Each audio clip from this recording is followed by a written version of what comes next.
Welcome.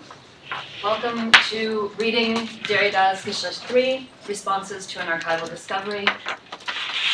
This is a conference dedicated, somewhat unusually, to a single text. A text, even more unusually, that for a number of years remained unpublished, and something of a question mark. As many of you know, Jacques Derrida published during the 1980s and early 1990s a series of texts on Martin Heidegger and the German word Geschlecht, a word that means, among other things, sex or gender, but also race, family, generation, species, and the list goes on. The series of texts long included essays numbered 1, 2, and 4, begging the question, as David Farrell-Krell put it, where is the third? Derrida himself referred to this text more than once as forthcoming, apparaître, a promise that seemed for a long time infinitely deferred. Well, we now have the third in our hands, literally in our hands. I see copies of it floating around the room. There are also copies available for sale in the lobby. We now have the third in our hands. As of 1 week ago, in a volume I was lucky enough to have been able to co-edit with Rodrigo Terezo and Jeffrey Bennington on the basis of a typescript recovered in the Derrida archive at IMEC.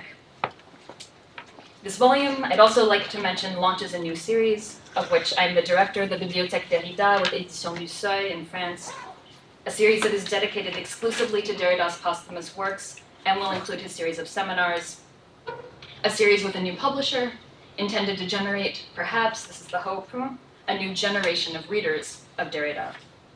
Indeed, now that we have G3, as we call it, G3 in our hands, it is time to read it. For this is a text about reading. Derrida's reading of Heidegger, his deconstructive reading of Heidegger, and Heidegger's own reading of the poet Georg Trakl. It's a text about reading that has, ironically, itself gone unread for the past 30 years. It is time to read it. This is why I've invited the distinguished speakers on your program, all readers of Derrida and Heidegger, to come to Princeton to read G3 for the first time. Again, a somewhat unusual exercise, and I thank the speakers in advance for having been game, having been willing to take on this task. The text is not new, but we are new to it, and our task is to read it and discover perhaps something new about what it means to read.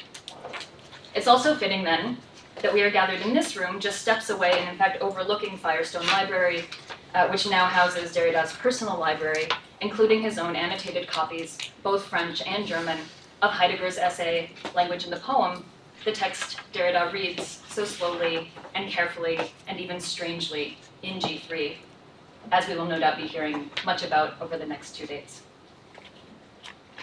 So I'll be brief because we are here to read, but I would be remiss if I did not offer thanks to the people who made this conference possible. First, our generous sponsors, the Humanities Council's David A. Gardner 69 Magic Fund, the Department of French and Italian, the Princeton Institute for International and Regional Studies, and the Department of German.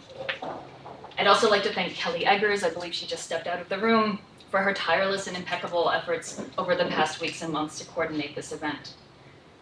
And I'd finally like to thank a few of the people who made it possible for us to be reading G3 today. David Farrell-Krell, who kept our eyes and ears trained on the enigmatic G3 these past years, who insisted on and then documented its existence. Rodrigo Terezo and Jeffrey Bennington, who argued for its publication, a task, it should be said, not without many hurdles, frustrations, deferrals, and delays, even after the so-called discovery of this text. And a final thanks, even though they are not here to hear it, to the Derrida family, Marguerite, Pierre, and Jean, who believed in G3 and gave it their blessing. So with that, I'd like to introduce our first speaker. Rodrigo Terezo is a specialist of the work of Jacques Derrida and Martin Heidegger. He holds a PhD in comparative literature from Emory University and is currently completing a PhD in philosophy at Freiburg University in Germany. His work, as many of you know, on Derrida and Heidegger has appeared or is forthcoming in Research and Phenomenology, Philosophy Today, the Oxford Literary Review, and Epoche. He's the translator recently, it bears mentioning today, into English of Peter Travny's Heidegger, A Critical Introduction, forthcoming with Verso in January. In addition to being a member of the editorial team overseeing the publication of Derrida seminars in French with Seuil, Rodrigo is the co-editor of several previously unpublished texts by Derrida on Heidegger that will be appearing in the Bibliothèque Derrida collection, including the forthcoming Donner le temps II, Given Time II, and of course the reason we're here today, the recently published Geschlecht III. He is also, again, as many of you know by now, the author of the preface to the French edition of Geschlecht III and co-translator with me of the forthcoming English edition. And the title of his talk today on this text is Writing Extravagance. So please join me in welcoming Rodrigo.